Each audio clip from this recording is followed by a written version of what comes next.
Hello everyone, welcome back to Navigate Now with Ife. My name is Ife Akintade and I'm your favorite host on this show. I trust that we've been grinding, I trust that we've been working, I trust that we've been seeing results. I mean, you may not start seeing results like early like this, but trust me, you need to trust the process. Results will surely but come. All right, we're on the right path, I can assure you. All right, so in the last episode, we talked about why do you need a mentor, and it's very rich. If you missed the episode, I encourage you, I enjoin you to go there. It's available. That was episode 2. Go and enjoy it, please. It's very rich. It's self-explanatory. You can reach out to me on any of our platforms if you have questions. And we will attend to you. So without much ado, let's go to episode 3 on practical teaching on mentorship. And today we'll be treating how to choose a mentor. We've been talking about mentorship. We've made ourselves understand who is a mentor, the differences between a role model and a mentor, and we've talked about why you actually need a mentor. So if we have talked about that, then we need to also address how then do you choose a mentor? What are the things you need to look out for to say, okay, this person is my mentor, or I want to submit to this person as a mentor, or this person is fit to be my mentor? Because not just anybody can be your mentor. And you cannot just submit to just not anybody. In fact, you personally, are you even right to even have a mentor?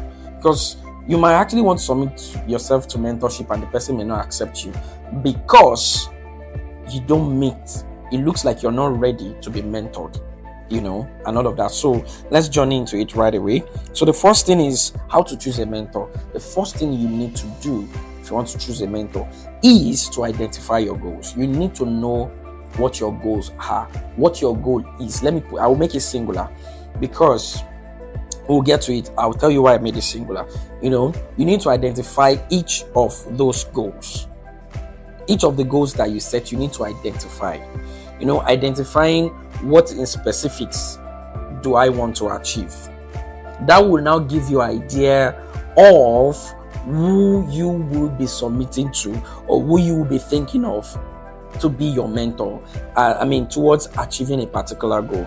When I get to the next topic, you understand why I said that. So after you must have identified your goal, you need to understand what you want to achieve, whether it's career advancement or personal growth or learning a specific skill.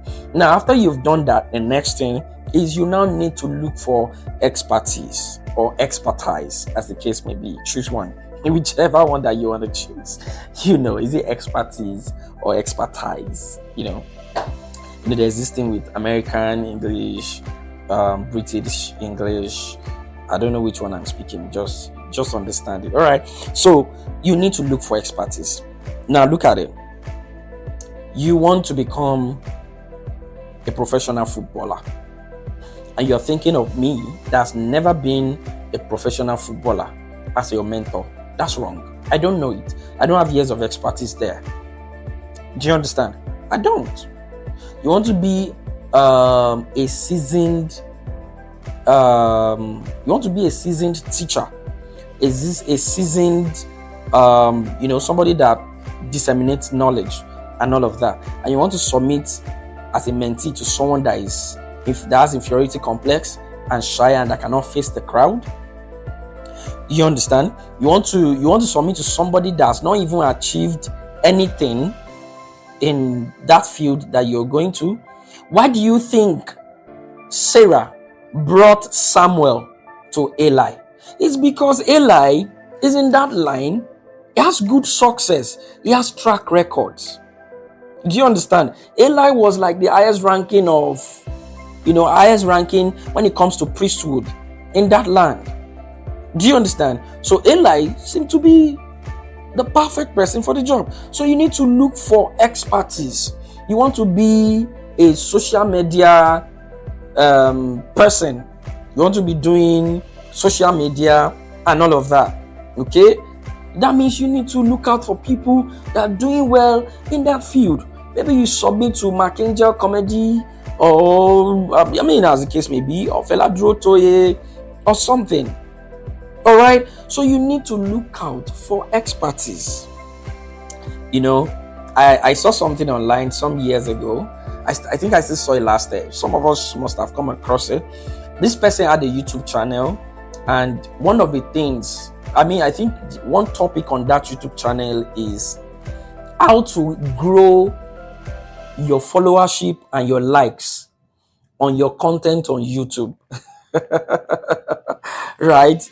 You know, the funny thing about this thing is that when I saw it, I think it was the person posted it about 4 years ago, maybe more than that. I can't really remember the specifics, but that person posted that content in about 4 years ago or so, maybe more than that.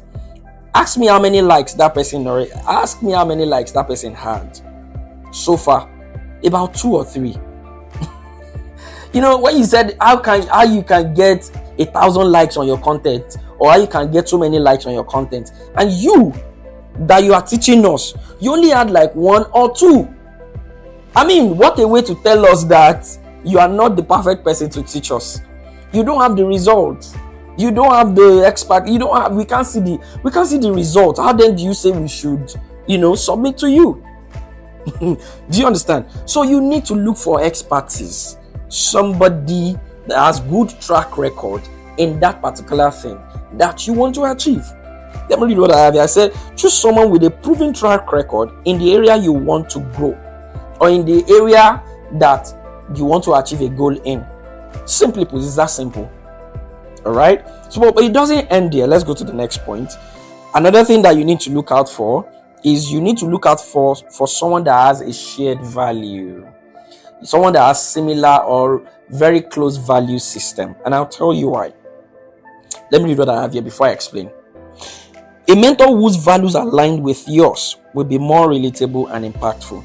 You see, it is easy to move. It is easy to achieve when you are doing life with somebody that is going in the same direction with you. I'm a fan of the Bible. Sorry if you are not a Christian. This is the only way I can. These are some of the things that some of the references I can give anyways. I'm not limited to that anyway. So there's a scripture in the Bible that says, can 2 work together except they agree? So how can you submit to somebody as a mentee? You want that person to mentor you, and you guys don't have the same value system. How will it work?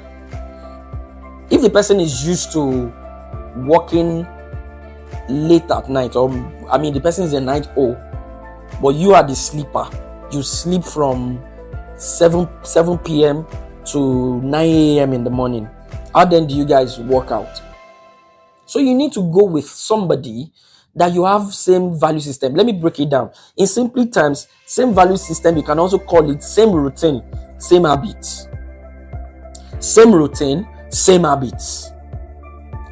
When something is your habit, when something becomes your habit, it's easy for you. Habit is something that you just do like you're just doing life.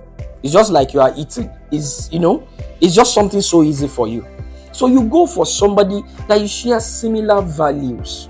If your mentor is somebody that is used to reading, do you understand? And you're somebody that is used to reading, it's easy. If he says, okay, we are doing this course, we are doing this, it's easy for you to. Do you get? Let me give you a scenario. Let me give you an instance. I keep mentioning my other brother. He's a very good mentor. And a very seasoned teacher. I think back in 2005, I think, somewhere around that. That was when he was doing his masters. I won't give specifics of the school. He came out strong, He was doing his masters. So one of the things he does then, and he still do it now, is he wakes up in the middle of the night to read and to pray. Do you understand? Myself, so during those times, once he wakes up, I wake up as well. I read during that time. I pray. Sometimes if I don't wake up, he'll just tap me. Oh yeah, if I stand up, oh yeah, come and be reading. Do you understand? It was a shared value. It was a shared, it was easy. So it was easy for him to, for us to do things together. I wasn't struggling. Do you get? I wasn't struggling. Up till now, I'm a night owl. Most of the things that I do it in the night. Most of this recording, I do it in the night. Do you understand? So go for somebody with a shared goal, somebody that has similar routine system, someone that has similar habits with you, similar perspectives. Do you understand? You can see life almost in the same direction.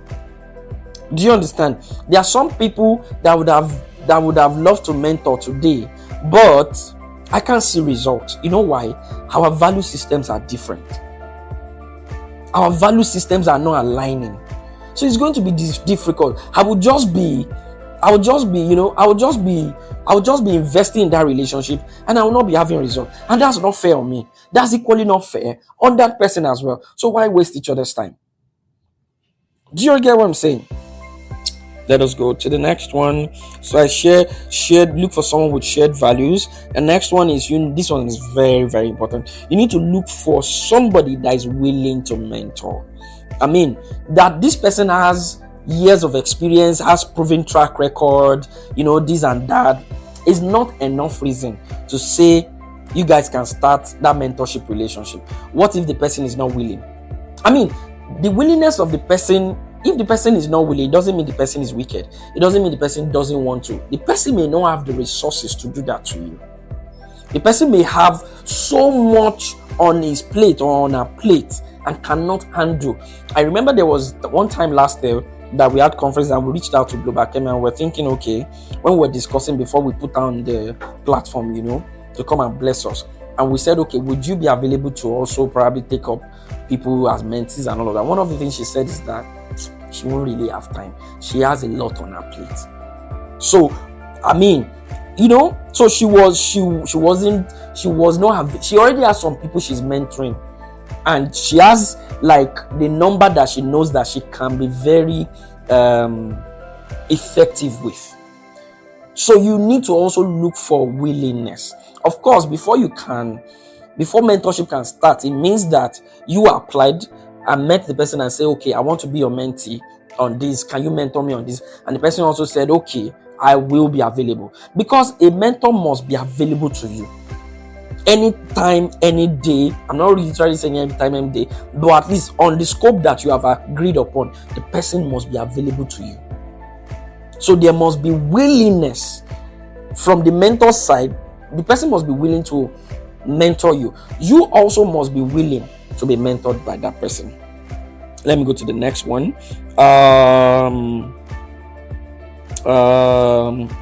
Okay. Then the next one will be observe their character.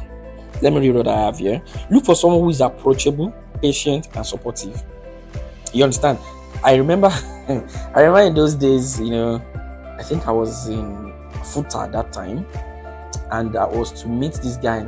Was it FUTA or UI? I was to meet this guy to explain something to me, one mathematical course. I'm not so good with maths really, anyways.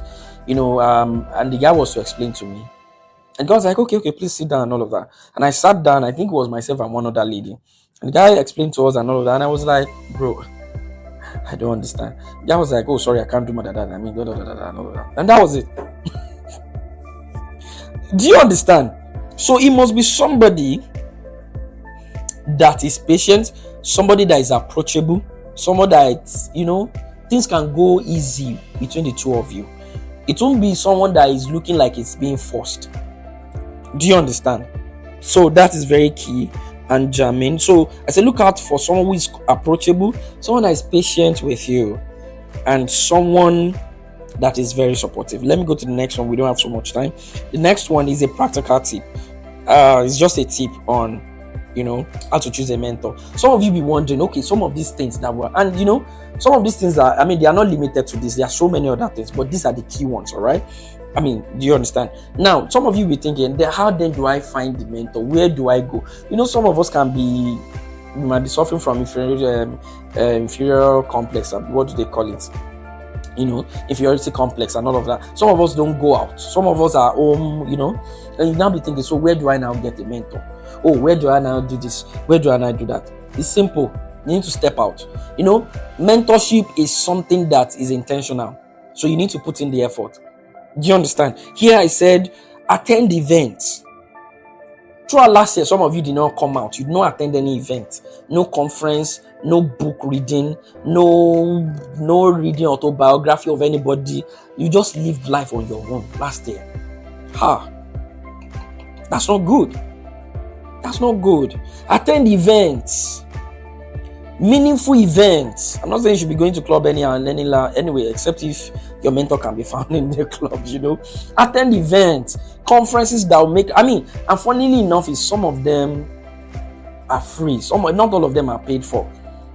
By God's grace, in the first quarter of this year, we'll be doing another conference, and most likely we are pushing to make it a physical one.